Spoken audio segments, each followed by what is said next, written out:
कहानी की शुरुआत पेरिस के एक स्कूल से होती है। यहाँ हम एक लड़के से मिलते हैं जिसका नाम सिड है। उसके साथ उसका दोस्त पियरे भी रहता है। एक दिन पियरे उसे पकड़ लेता है जब वह दूर खड़ी लड़कियों के एक ग्रुप को चुपचाप देख रहा होता है। तब हमें पता चलता है कि सिड उन लड़कियों में से एक लड़की को पसंद करता है। उसका नाम एंडी है और वह हाल ही में उनकी क्लास में आई नई स्टूडेंट है। सिड उसे बहुत ज्यादा इम्प्रेस करना चाहता है। इसी वजह से वह अपनी स्केटबोर्ड की ट्रिक दिखाने की कोशिश करता है। वह पूरे कॉन्फिडेंस के साथ दौड़ता है, सही समय पर उछलता भी है, लेकिन अगले ही पल उसका बैलेंस बिगड़ जाता है और वह सीधा जाकर कूड़ेदान से टकरा जाता है। यह नजारा एंडी को काफी मजेदार लगता है। वह मुस्कुराते हुए उसके पास आती है और उसका स्केटबोर्ड उठाकर उसे वापस दे देती है। सिड थोड़ा संभल कर खड़ा होता है और हिम्मत करके एंडी से कहता है कि अगर वह चाहे तो वह उसे पूरा शहर घुमा सकता है। एंडी को यह आइडिया बहुत अच्छा लगता है और वह तुरंत मान जाती है। फिर वह सिड से उसका मोबाइल नंबर मांगती है ताकि दोनों बाद में बात कर सकें, लेकिन असल में सिड के पास मोबाइल होता ही नहीं। वह यही बात बताने वाला होता है कि तभी पियरे बीच में कूद पड़ता है और बात संभाल लेता है। वह एंडी को समझाता है कि सिड को अपना पुराना नंबर बंद करना पड़ा था क्योंकि उसकी एक पुरानी रिलेशनशिप की वजह से कुछ प्रॉब्लम हो गई थी। यह सुनकर एंडी को ज्यादा शक नहीं होता, लेकिन उसे जाना पड़ता है। जाते जाते वह सिड से कहती है कि जब भी वह नया मोबाइल ले ले तो उसे कॉल जरूर करे। इसके बाद सिड घर लौटता है। घर पहुंचकर वह अपनी माँ से बात करता है और उनसे कहता है कि उसे उनकी मदद चाहिए क्योंकि उसे एक बहुत जरूरी चीज खरीदनी है। उसकी माँ को यह मांग थोड़ी अजीब लगती है, लेकिन फिर भी वह उसे अपने पास के सारे पैसे दे देती है और कहती है कि फिलहाल उसके पास बस इतने ही पैसे हैं। उस रात सिड अपने काम पर पहुंचता है। वहां उसका बॉस पहले ही गुस्से में होता है क्योंकि सिड देर से आया होता है। वह तुरंत माफी मांग लेता है। फिर वह हिम्मत करके अपने बॉस से पूछता है कि क्या वह उसे उसकी सैलरी का थोड़ा सा हिस्सा एडवांस में दे सकता है क्योंकि उसे पैसों की बहुत जरूरत है। लेकिन उसका बॉस बिल्कुल भी गंभीर नहीं होता। वह मजाक उड़ाते हुए उसे नकली पैसे दे देता है और उसके रिएक्शन पर हंसने लगता है। अगले दिन सिड एक पुराने से मोबाइल की दुकान पर जाता है और दुकानदार से पूछता है कि क्या उनके पास कोई सस्ता मोबाइल है। दुकानदार उसे कई सारे फोन दिखाता है, लेकिन सिड साफ साफ कह देता है कि उसके पास सिर्फ 30 यूरो ही हैं। यह सुनकर दुकानदार कुछ देर सोचता है और उसे याद आता है कि उनके पास एक पुराना फोन काफी समय से पड़ा हुआ है। वह अंदर जाकर उसे निकाल लाता है। जैसे ही सिड उस फोन को देखता है और उसका पैकिंग बॉक्स देखता है, वह काफी एक्साइटेड हो जाता है। दुकानदार उसे फोन के फीचर्स के बारे में बताने लगता है। वह कहता है कि इस मोबाइल की असली कीमत लगभग 500 यूरो है, लेकिन वह इसे सिड को सिर्फ 30 यूरो में दे देगा। यह सुनकर सिड ज्यादा सोचता नहीं है और तुरंत उसे खरीदने का फैसला कर लेता है। लेकिन जब सिड फोन को हाथ में लेता है तो उसे पता चलता है कि फोन तो चालू ही नहीं हो रहा। दुकानदार इस बात पर हंसने लगता है और कहता है कि उसे पहले से पता था कि फोन काम नहीं करता। वह कहता है कि सिड इसे बस दिखावे के लिए इस्तेमाल कर सकता है। लेकिन तभी कुछ अजीब होता है। जैसे ही सिड फोन को हाथ में पकड़ता है, अचानक फोन बजने लगता है। सिड यह देखकर हैरान रह जाता है। जब दुकानदार को समझ आता है कि फोन अभी भी काम कर रहा है तो वह तुरंत उसे वापस लेने की कोशिश करता है, लेकिन सिड उससे तेज निकलता है और फोन लेकर दुकान से भाग जाता है। कुछ देर बाद सिड स्कूल में अपने दोस्त पियरे से मिलता है। तभी उसे एंडी दिखाई देती है। इस बार वह पूरे आत्मविश्वास के साथ उसकी तरफ बढ़ता है। वह अपना नया मोबाइल निकालता है और एंडी से कहता है कि उसने नया फोन ले लिया है ताकि अब वे दोनों आसानी से एक दूसरे से बात कर सकें। लेकिन जैसे ही बाकी लड़कियां उस फोन को देखती हैं,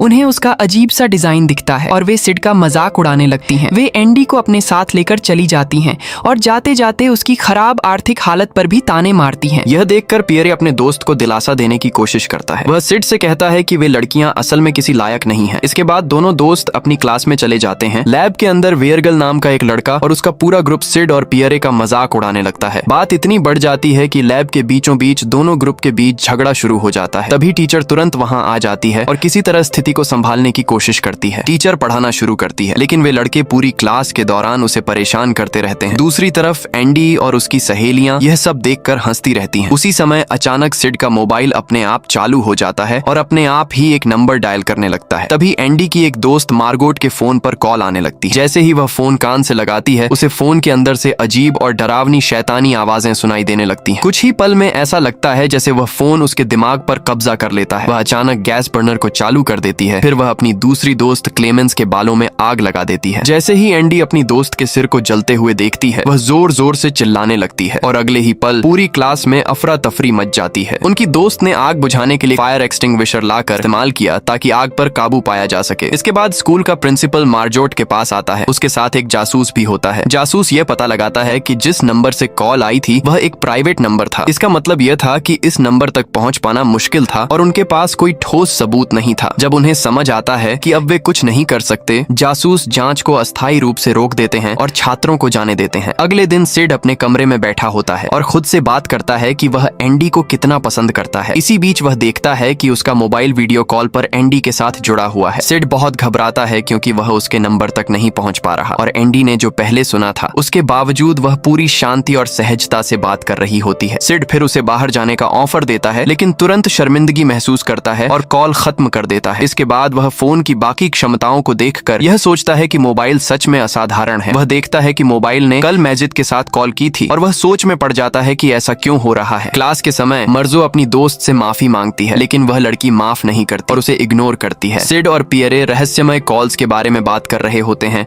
कि अचानक शिक्षक में से एक छात्र को चाक से मार देता है क्योंकि वह पढ़ाई के समय बात कर रहा होता है। शिक्षक सिड से सवाल पूछते हैं और उसी पल मोबाइल स्क्रीन पर जवाब दिखाता है। सिड बिना देर किए जवाब देता है। शिक्षक सोचते हैं कि सिड मोबाइल का इस्तेमाल करके चीटिंग कर रहा है और नाराज होकर उसका फोन खिड़की से फेंक देते हैं। जैसे ही क्लास खत्म होती है सिड फोन उठाने जाता है और पाता है कि मोबाइल बिल्कुल सुरक्षित है। रात में वही शिक्षक क्लास में परीक्षा की कॉपी चेक कर रहे होते हैं कि अचानक उन्हें वही शैतानी मोबाइल कॉल करता है और यह उन्हें सम्मोहित कर देता है। अगले दिन सुबह एंडी मोबाइल पर अपना जन्मदिन की केक 3D फॉर्म में देखती है। वह बहुत खुश होती है और मोमबत्तियों को फूंक मारकर बुझाती है। फिर सिड पियरे के घर जाता है और दोनों साथ में स्कूल जाते हैं। रास्ते में वे मोबाइल की जादुई शक्तियों के बारे में चर्चा करते हैं और तय करते हैं कि शिक्षक के साथ मामले में मदद मांगे। वे नहीं चाहते कि सिड का जन्मदिन बर्बाद हो। कुछ ही समय बाद मोबाइल स्कूल की सचिव को कॉल करता है और सिड की आवाज को बदलकर मार्सेल शिक्षक की आवाज में कर देता है। वे इसे कैंटीन का खाना बदलने और स्वादिष्ट खाने का आदेश देने के लिए इस्तेमाल करते हैं। सिड महसूस करता है कि उसका मोबाइल असली में जादुई उपकरण है और वह बहुत उत्साहित हो जाता है। सिड और पियरे शहर में घूमते हैं। रास्ते में वे एक स्केटबोर्ड की दुकान पर जाते हैं ताकि उस दुकानदार से बदला ले सकें जिसने पहले उनके साथ गलत व्यवहार किया था। वे मोबाइल की शक्ति का इस्तेमाल करते हैं और दुकानदार को जानवरों की तरह हरकत करने और हर चीज पर कूदने के लिए मजबूर कर देते हैं। इसके बाद सिड और पियरे वहां से निकलते हैं कई बैग्स लेकर। उन्हें एहसास होता है कि अब वे किसी भी चीज को अपने मन मुताबिक कर सकते हैं। इसी समय स्कूल की एक सफाई वाली महिला शिक्षकों के कमरे में आती है और पाती है कि शिक्षक जमीन पर बैठे हैं और उनके मुंह में चाक भरा है। महिला डर जाती है और मार्सेल को बुलाती है। अचानक वह पाता है कि मार्सेल बहुत सारा चाक अपने मुंह से उड़ाता है और महिला को यह देखकर बहुत डर लगता है। रात में सिड और पियरे नाइट क्लब में जाते हैं और पहले किए गए गलत कामों का बदला लेने की योजना पूरी करते हैं। इसी दौरान पियरे अपने दोस्त से मोबाइल उधार मांगता है क्योंकि उसे घर पर किसी बातचीत में मदद चाहिए। सिड को यह विचार पसंद नहीं आता लेकिन वह अपने दोस्त को नाराज नहीं करना चाहता। वो अपना फोन पियर को दे देता है लेकिन वह मोबाइल पियरे के साथ बिल्कुल भी काम नहीं करता। इससे पियरे को बहुत गुस्सा आ जाता है। गुस्से में वह मोबाइल उठाकर पानी से भरे गिलास में फेंक देता है और वहां से चला जाता है। यह देखकर सिड बहुत परेशान हो जाता है। अगले दिन दोनों दोस्त फिर मिलते हैं और जो कुछ हुआ था उसके बाद एक दूसरे से सुलह कर लेते हैं। तभी अचानक पियरे की नजर दीवार पर पड़ती है जहां कुछ बदमाश लड़कों ने उसकी मां की एक नकली और अपमानजनक तस्वीर चिपका दी होती है। यह देखकर वह बुरी तरह गुस्सा हो जाता है और तुरंत दौड़कर उस तस्वीर को हटाने की कोशिश करता है। जैसे ही सिड को समझ आता है कि अभी अभी क्या हुआ है वह भी हरकत में आ जाता है। वह अपनी स्केटबोर्ड उठाता है और उन गुंडे लड़कों का सामना करने निकल पड़ता है। उसी समय एंडी भी उसके साथ होती है। उधर दूसरी तरफ उन बदमाशों के गैंग का लीडर वेरगल अपनी कार लेकर निकलता है ताकि वह अपनी गैंग के साथ मिलकर उन्हें पकड़ सके। पीछा करते हुए हालात काफी खतरनाक हो जाते हैं। सिड और एंडी लगभग सड़क पर चलती कारों से टकराने ही वाले होते हैं लेकिन इसी अफरा तफरी में वह गैंग उनसे थोड़ा दूर हो जाती है। तब सिड और एंडी रास्ता छोटा करने का फैसला करते हैं। उधर वेरगल अपनी कार तेजी से उनकी तरफ बढ़ता है ताकि उन्हें पकड़ सके लेकिन इससे पहले कि वह ऐसा कर पाता उसी गैंग के एक लड़के को सिड के मोबाइल से कॉल आ जाती है। उस कॉल का अजीब असर होता है। लड़का अचानक अपने हाथ स्टीयरिंग पर जोर से रख देता है और कार का कंट्रोल बिगड़ जाता है। कार सीधी जाकर एक इमारत से टकरा जाती है। टक्कर इतनी जोरदार होती है कि पूरी कार सीमेंट और धूल में ढक जाती है। इसके बाद सिड और एंडी आखिरकार उन गुंडों तक पहुंच जाते हैं। वे उनसे भिड़ते हैं और उन्हें हरा देते हैं। एंडी तो उनमें से एक को गुस्से में मारना भी शुरू कर देती है। इसी दौरान आखिरकार पुलिस भी वहां पहुंच जाती है। पुलिस वाले दौड़कर आते हैं और झगड़े को रोकने की कोशिश करते हैं। सिड उन्हें बताता है कि ये दोनों असल में चोर हैं। उधर वे बदमाश भागने की कोशिश करते हैं लेकिन पुलिस उनके पीछे पड़ जाती है। आखिरकार गैंग का लीडर फैसला करता है कि वह पीछे हट जाएगा और उन लड़कों को छोड़ देगा। अगले दिन पियरे अपने दोस्त सिड को समझाने की कोशिश करता है कि उसे उस मोबाइल से छुटकारा पा लेना चाहिए। वह कहता है कि यह अजीब डिवाइस लगातार और ज्यादा लोगों को नुकसान पहुंचा रहा है लेकिन सिड को इस बात की बिल्कुल परवाह नहीं होती। उसे यह मोबाइल एक अनमोल चीज लगता है इसलिए वह उसे अपने पास ही रखने का फैसला करता है। वह अपने इतिहास के शिक्षक को कॉल करता है और मोबाइल की जादुई ताकत का इस्तेमाल करके उसे सम्मोहित कर देता है ताकि उससे परीक्षा के सवालों के जवाब निकलवा सके। लेकिन तभी अचानक वेरगल और उसके कुछ साथी उन्हें पकड़ लेते हैं। उन्होंने उनकी सारी बात सुन ली होती है और अब वे जानना चाहते हैं कि सिड को परीक्षा के जवाब कैसे पता चले। वेरगल उनसे सख्ती से पूछताछ करने लगता है। तभी क्लेमेंसिया उसकी मदद करती है और कहती है कि उसने एंडी एंडी को यह कहते हुए सुना था कि सिड को सारे जवाब पता हैं। इसके बाद वे सब वहां से चले जाते हैं। कुछ समय बाद हम देखते हैं कि सारे छात्र परीक्षा दे रहे हैं। इस दौरान एक मजेदार बात यह होती है कि वही शिक्षक जिसे सिड ने सम्मोहित किया था आज बहुत ही अजीब और शर्मनाक कपड़े पहनकर स्कूल आया होता है। दिन के अंत में सिड और एंडी बगीचे में बैठकर बातें कर रहे होते हैं। धीरे धीरे दोनों एक दूसरे के करीब आने लगते हैं। एंडी इस नजदीकी से बहुत खुश होती है और वह सिड को साथ में फिल्म देखने चलने का प्रस्ताव देती है। सिड यह सुनकर बहुत खुश हो जाता है और बिना ज्यादा सोचे तुरंत हाँ कर देता है। अपने इस डेट की तैयारी करते हुए वह फैसला करता है कि वह अपने दांतों का ब्रेसेस हटा देगा ताकि उसे खुद पर ज्यादा भरोसा महसूस हो। थोड़ी देर बाद पियरे उसके घर आता है। उसे याद आता है कि दोनों ने पहले से अपनी पसंदीदा म्यूजिक बैंड के कॉन्सर्ट में जाने का प्लान बनाया था, लेकिन सिड उसे बताता है कि वह अब नहीं जा पाएगा क्योंकि उसकी एंडी के साथ डेट है। यह सुनकर पियरे का दिल टूट जाता है। वह कहता है कि अब उसे अपना दोस्त पहचान में ही नहीं आता क्योंकि सिड पहले कभी उसके साथ ऐसा व्यवहार नहीं करता था। लेकिन इन सब आरोपों के बावजूद सिड अपने फैसले पर अड़ा रहता है। वह कहता है कि वे दोनों हमेशा से अलग अलग तरह के लोग थे। पियरे जवाब देता है कि उसकी फैमिली में भी बहुत सारी समस्याएं हैं, ठीक वैसे ही जैसे सिड की जिंदगी में है। यही वजह थी कि वे दोनों हमेशा मुश्किल समय में एक दूसरे का सहारा बनते थे। इसके बाद पियरे वहां से चला जाता है। हालांकि इस झगड़े से सिड को भी बुरा लगता है, लेकिन वह फिर भी अपनी डेट की तैयारी जारी रखता है। जाने से पहले वह अपनी माँ से बात करने जाता है। उसकी माँ उसे बताती है कि उसे काम पर उसकी वफादारी और मेहनत की वजह से इनाम मिला है। यह सुनकर सिड बहुत खुश हो जाता है। वह अपनी माँ को अलविदा कहता है और उसकी माँ उसे शुभकामनाएं देती है। जब सिड सीढ़ियों से नीचे उतर रहा होता है तो उसे वह छोटा लड़का मिल जाता है जिसकी देखभाल उसकी माँ उसके माता पिता की गैर मौजूदगी में करती है। वह छोटा लड़का सिड की जैकेट पकड़ लेता है और उससे खेलने की जिद करने लगता है, लेकिन सिड उस पर गुस्सा कर देता है क्योंकि उसके हाथ में चॉकलेट लगी होती है। ये देखकर सिड उस छोटे लड़के पर गुस्सा करता है और उससे कहता है कि उसे अकेला छोड़ दे। उसी समय सिड की माँ उससे पूछती है कि क्या उसके बॉस ने उसे छुट्टी देने के लिए मान लिया है या नहीं, लेकिन सिड बेपरवाही से कहता है कि उसे अब इसकी परवाह नहीं है और अगर बॉस ने मना भी कर दिया तो बेहतर होगा कि वह हमेशा के लिए गायब ही हो जाए। दूसरी तरफ हम देखते हैं कि उसी समय उसका बॉस एक रेस्टोरेंट में बैठा होता है और उसे एक कॉल आती है। जैसे ही वह फोन उठाता है वह अचानक सम्मोहन जैसी हालत में चला जाता है। वह धीरे धीरे उठकर रसोई की तरफ जाता है और अपने ऊपर तरह तरह की सामग्री और परतें लगाना शुरू कर देता है जैसे कोई अजीब रेसिपी तैयार कर रहा हो। इसके बाद वह सीधे उबलते हुए गर्म तेल के कड़ाहे की तरफ बढ़ता है और उसमें अपना सिर डाल देता है। ये देखकर वहां मौजूद लोग डर के मारे जोर जोर से चिल्लाने लगते हैं। कुछ ही पलों में वह आदमी जमीन पर गिर जाता है और उसकी मौत हो जाती है। इधर सिड एंडी के घर पहुंचता है। वहां उसे पता चलता है कि एंडी दरअसल माइक बेल्ट की बेटी है जो दुनिया के सबसे मशहूर स्केटबोर्डर्स में से एक है। ये जानकर सिड बहुत खुश हो जाता है। इसके बाद सिड और एंडी एक स्पोर्ट्स कार में बैठकर सिनेमा देखने जाते हैं। रास्ते में जाते हुए वे वेरगल की कार के पास से गुजरते हैं। तभी उन लड़कों को पता चलता है कि यही वही कार है जो उनके पिता से चोरी हुई थी। ये देखकर वे गुस्से में आ जाते हैं और उनका पीछा करने का फैसला करते हैं। सिनेमा हॉल में सिड और एंडी साथ बैठकर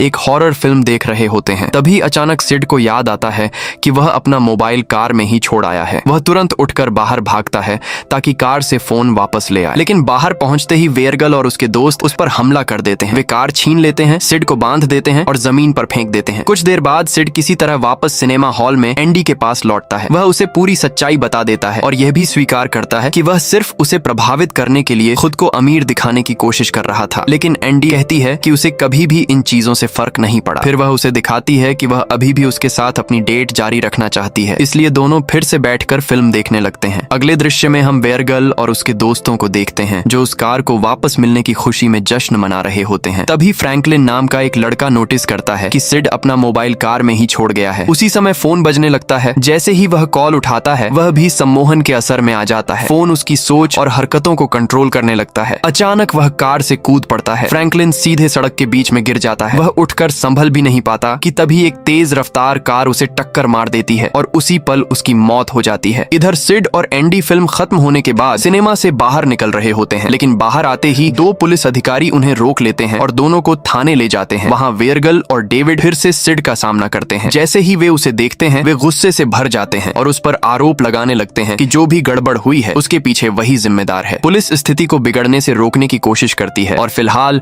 उन बदमाश लड़कों को बाहर जाने देती है। इसके बाद एक अधिकारी सिड और एंडी से उस चोरी हुई कार के बारे में पूछताछ शुरू करता है। वह सिड से यह भी पूछता है कि वह लोगों को कैसे कंट्रोल कर रहा था, लेकिन सिड जवाब दे पाता उससे पहले ही मेज पर रखा फोन बजने लगता है। अधिकारी जैसे ही कॉल उठाता है वह भी बाकी लोगों की तरह सम्मोहित हो जाता है। वह तुरंत जांच की फाइल फाड़ देता है और फिर अचानक सिड और एंडी को जाने के लिए कह देता है। जब वे दोनों बाहर की तरफ बढ़ बढ़ रहे होते हैं तभी सिड पास खड़े पुलिस वालों की बातचीत सुन लेता है। वे उसी रेस्टोरेंट की घटना के बारे में बात कर रहे होते हैं जहां उसके बॉस की मौत हुई थी। ये सुनते ही सिड को समझ आ जाता है कि उस मोबाइल की वजह से उसकी जिंदगी के कई लोग मर चुके हैं। अब उसे सचमुच डर लगने लगता है। वह एंडी को अलविदा कहता है और तुरंत इस समस्या को खत्म करने का फैसला करता है। वह घबराकर सड़कों पर दौड़ने लगता है और सोचता है कि किसी भी तरह इस फोन से छुटकारा पाना होगा। वह मोबाइल को तोड़ने की कोशिश करता है लेकिन कोई भी तरीका काम नहीं करता। फिर अचानक उसके दिमाग में एक और आइडिया आता है। वह एक गहरे कुएं के पास जाता है और उस मोबाइल को 160 मीटर गहराई वाले कुएं में फेंक देता है। अगले दिन एंडी इंतजार करती है कि उसके माता पिता घर से अपनी यात्रा पर निकल जाएं। जैसे ही वे जाते हैं वह बेसमेंट में उतरती है जहां उसके दोस्त उसका इंतजार कर रहे होते हैं। वे सब मिलकर जो कुछ हो रहा है उसकी जांच करने का फैसला करते हैं। वे अपने पास मौजूद सारी जानकारी इकट्ठा करते हैं और धीरे धीरे समझने लगते हैं कि शायद यह मोबाइल खुद ही यह सब कुछ कर रहा था और हो सकता है कि सिड भी किसी तरह इसमें शामिल। दूसरी तरफ सिड के पास कुछ मजदूर आते हैं। वे उसे बताते हैं कि उन्हें उसका वह मोबाइल मिल गया है जो कल खो गया था। सिड अंदर ही अंदर नहीं चाहता कि वह मोबाइल फिर से उसके पास आए क्योंकि उसी ने उसकी जिंदगी बर्बाद कर दी थी, लेकिन वह यह भी नहीं चाहता कि उन मजदूरों की जान खतरे में पड़े। इसलिए वह उनसे मोबाइल ले लेता है और वहां से चला जाता है। थोड़ी ही देर बाद पियरे भी वहां आ जाता है। सिड को राहत मिलती है जब उसे पता चलता है कि उसका दोस्त अब उससे नाराज नहीं है। पियरे को अब समझ आ चुका होता है कि असली दोषी सिड नहीं बल्कि वही शैतानी मोबाइल है जो यह सब करवा रहा है। इसी दौरान अचानक मोबाइल बजने लगता है। दोनों दोस्त समझ जाते हैं कि अब उन्हें इस मोबाइल को हमेशा के लिए खत्म करने का कोई तरीका ढूंढना होगा। सिड पियरे से कहता है कि अगर मोबाइल की वजह से वह अजीब तरह से व्यवहार करने लगे तो पियरे बिना हिचकिचाए फूलदान से मोबाइल को तोड़ दे। फिर सिड उस शैतानी मोबाइल से बात करने की कोशिश करता है। वह उसे समझाने की कोशिश करता है कि वह अब इस तरह की जिंदगी नहीं जीना चाहता, लेकिन मोबाइल के अंदर मौजूद वह बुरी ताकत उसे छोड़ने से साफ इनकार कर देती है। वह कहती है कि अगर सिड के पास उसे प्यार करने वाला कोई नहीं रहेगा तो वह खुद उसे प्यार करेगा। जब कॉल खत्म होती है तो सिड को लगता है कि कुछ भी नहीं बदला, लेकिन पियरे घबरा जाता है और अचानक सिड को जोर से मार देता है। सिड जमीन पर गिर पड़ता है। उधर उसी समय एंडी के घर में फोन बजता है। क्लेमेंसिया फोन उठाती है लेकिन अचानक वह जमीन पर गिर जाती है। उसके दोस्त घबरा जाते हैं और उसकी तरफ दौड़ते हैं, लेकिन अगले ही पल वह हंसने लगती है और कहती है कि उसने बस मजाक किया था। वह बताती है कि कॉल उसकी दोस्त की माँ की तरफ से थी जिसने उससे कहा कि चूल्हे पर रखी हांडी उतार ले। कुछ देर बाद सभी दोस्त रसोई में इकट्ठा होते हैं ताकि अपनी बात आगे बढ़ा सकें। तभी मर्जो के फोन पर उसकी माँ की कॉल आती है, लेकिन असल में वह एक नकली कॉल होती है जो उसी शैतानी मोबाइल की तरफ से आई होती है। मर्जो फोन वेरगल को पकड़ा देती है। तभी अचानक वह दराज से चाकू निकालती है और खुद को ही मारना शुरू कर देती है। यह दृश्य देखकर बाकी सभी लोग डर से जम जाते हैं। भयानक दर्द के बावजूद मर्जो खुद को बार बार चाकू मारती रहती है जब तक कि वह आखिरकार जमीन पर गिरकर सबके सामने दम नहीं तोड़ देती। इसके तुरंत बाद वेरगल चूल्हे पर रखी उबलती हांडी उठाता है और उसे क्लेमेंसिया पर फेंक देता है। उस उबलते हुए तरल की भीषण गर्मी उसे तुरंत मार देती है और उसका शरीर जैसे जमकर एक मूर्ति जैसा हो जाता है। इस अफरा तफरी के बीच डेविड डर के मारे पॉपकॉर्न मशीन उठाकर वेरगल पर हमला कर देता है। वह बार बार उसे मारता रहता है जब तक कि आखिरकार वेरगल की भी मौत नहीं हो जाती। एंडी यह सब देखकर पूरी तरह सदमे में चली जाती है। तभी उसका मोबाइल बजने लगता है, लेकिन वह उसे उठाने से पहले ही उसका कुत्ता फोन उठा लेता है और भाग जाता है। कुछ ही पलों में वह कुत्ता भी उसी बुरी ताकत के वश में आ जाता है और सब पर हमला करने की कोशिश करता है। डेविड अपनी दोस्त की रक्षा करने के लिए कुत्ते के पास जाने की कोशिश करता है, लेकिन वह उसका सामना नहीं कर पाता। डर के मारे एंडी ऊपर की मंजिल की तरफ भागती है और वहीं छिप जाती है ताकि कुत्ते के हमले से बच सके। थोड़ी देर बाद सिड और पियरे भी उसके घर पहुंच जाते हैं। वहां अचानक एंडी की मां उन पर हमला कर देती है। खुद को बचाने के लिए दोनों लड़के अपनी स्केटबोर्ड से उस महिला को मारते हैं और किसी तरह आगे बढ़ते हैं। इसके बाद वे घर में मौजूद सबसे भारी मशीन की तरफ जाते हैं ताकि उससे मोबाइल को तोड़ने की कोशिश कर सकें, लेकिन तभी वही बदमाश लड़के रास्ते में उन्हें घेर लेते हैं। सिड उन्हें रोकने की कोशिश करता है ताकि पियरे और एंडी मोबाइल को नष्ट कर सकें, लेकिन उधर पियरे और एंडी को एक और समस्या आ जाती है। वे मशीन चालू ही नहीं कर पाते क्योंकि उसमें पासवर्ड लगता है। दोनों जल्दी जल्दी पासवर्ड का अंदाजा लगाने की कोशिश करते हैं। उधर सिड उन लड़कों से भिड़ा हुआ होता है और उन्हें खुद को नुकसान पहुंचाने से रोकने की कोशिश कर रहा होता है क्योंकि उस शैतानी मोबाइल का असर उन पर भी हो चुका होता है। उनमें से एक लड़का तो अचानक एक इलेक्ट्रिक चेन सॉ उठा लेता है और सिड पर हमला करने दौड़ पड़ता है। काफी कोशिशों के बाद आखिरकार पियरे और एंडी मशीन चालू कर लेते हैं। जैसे ही मोबाइल टूटने ही वाला होता है, चेन सॉ पकड़े लड़का उसे मशीन की तरफ फेंक देता है। अगले ही पल उस लड़के को जोर का करंट लगता है और वह वहीं तुरंत मर जाता है। लेकिन सबसे डरावनी बात तब सामने आती है जब वे देखते हैं कि मोबाइल टूटने के बाद भी अब तक चालू है। इसीलिए वे तुरंत स्कूल की तरफ भागते हैं। उन्हें उम्मीद होती है कि स्कूल की लैब में मौजूद केमिकल्स की मदद से शायद उस मोबाइल को पूरी तरह नष्ट किया जा सके, लेकिन जैसे ही वे वहां पहुंचते हैं उन्हें पता चलता है कि मोबाइल फिर से पहले जैसा हो चुका है और अब वह फिर से से लोगों के दिमाग पर काबू पाने लगा है। तभी स्कूल का प्रिंसिपल उस कॉल का जवाब देने के लिए आगे बढ़ता है। यह देखकर एंडी गुस्से में आ जाती है और तुरंत अपने स्केटबोर्ड से प्रिंसिपल को मार देती है, लेकिन तब तक बहुत देर हो चुकी होती है। वह महिला मजबूर होकर लैब में रखी केमिकल की एक बोतल निगल लेती है और उसी वजह से उसका शरीर बुरी तरह नष्ट हो जाता है। इसके बाद सिड, पियरे और एंडी देखते हैं कि बहुत बड़ी भीड़ उनकी तरफ बढ़ रही है। ये सब लोग उस शैतानी ताकत के कब्जे में होते हैं। तीनों तुरंत वहां से भागते हैं ताकि वे मारे जाने से बच सकें, लेकिन समस्या यह होती है कि पूरा स्कूल चारों तरफ से घिर चुका होता है। इसलिए वे फैसला करते हैं कि वे खुद को लैब के अंदर बंद कर लेंगे। इसी बीच प्रिंसिपल फिर से होश में आ जाता है और उन्हें रोकने की कोशिश करता है। दूसरी तरफ बाहर बहुत सारे लोग जो उस बुरी ताकत के वश में होते हैं दरवाजों और खिड़कियों को तोड़ने लगते हैं। आखिरकार वे लोग अंदर घुसने में कामयाब हो जाते हैं। एंडी पूरी कोशिश करती है कि वह मोबाइल को नाइट्रोजन टैंक में डाल दे, लेकिन तभी प्रिंसिपल उसे रोक देता है। वह मोबाइल को बाहर निकालने के लिए अपना हाथ तक कुर्बान कर देता है। इस पूरी अफरा तफरी के बीच पियरे किसी तरह मोबाइल को फिर से पकड़ लेता है। उसी समय सिड नाइट्रोजन का टैंक उसकी तरफ फेंक देता है, लेकिन जैसे ही पियरे मोबाइल को अपने कान के पास पकड़ता है, उसे उस शैतानी आवाज की फुसफुसाहट सुनाई देती है जो उसके दिमाग को काबू में करने की कोशिश कर रही होती है। फिर भी पियरे पूरी ताकत से उस श्राप का विरोध करता है। आखिरकार वह मोबाइल को नाइट्रोजन टैंक के अंदर फेंक देता है और मोबाइल वहीं जमने लगता है। कुछ समय बाद सिड, पियरे और एंडी होश में आते हैं। वे देखते हैं कि उनके आसपास उन लोगों के ढेर लगे हुए हैं जो पहले उस बुरी ताकत के कब्जे में थे। सिड हैरान होकर पियरे से पूछता है कि वह ऐसा कैसे कर पाया। पियरे मुस्कुराकर जवाब देता है कि उसने अपने कानों में ईयर प्लग लगा रखे थे, इसीलिए वह उस आवाज के असर में नहीं आया। जब उन्हें पूरी तरह समझ आता है कि वे आखिरकार उस भयानक श्राप को खत्म करने में सफल हो गए हैं, तो तीनों खुशी से एक दूसरे को गले लगा लेते हैं। अगले दृश्य में हम देखते हैं कि वे तीनों एक नाव में सफर कर रहे होते हैं। उनके पास नाइट्रोजन सिलेंडर होता है जिसमें वह शैतानी मोबाइल जमा हुआ होता है। वे उस सिलेंडर को समुद्र में फेंक देते हैं ताकि यह हमेशा के लिए गहराई में चला जाए और फिर कभी कोई इंसान उसे ढूंढ न सके या उसकी वजह से नुकसान न उठाए। यहीं पर आज की हमारी कहानी खत्म होती है। अगली नई कहानियों और मजेदार मूवी समरी के साथ फिर मिलेंगे। तब तक के लिए अलविदा।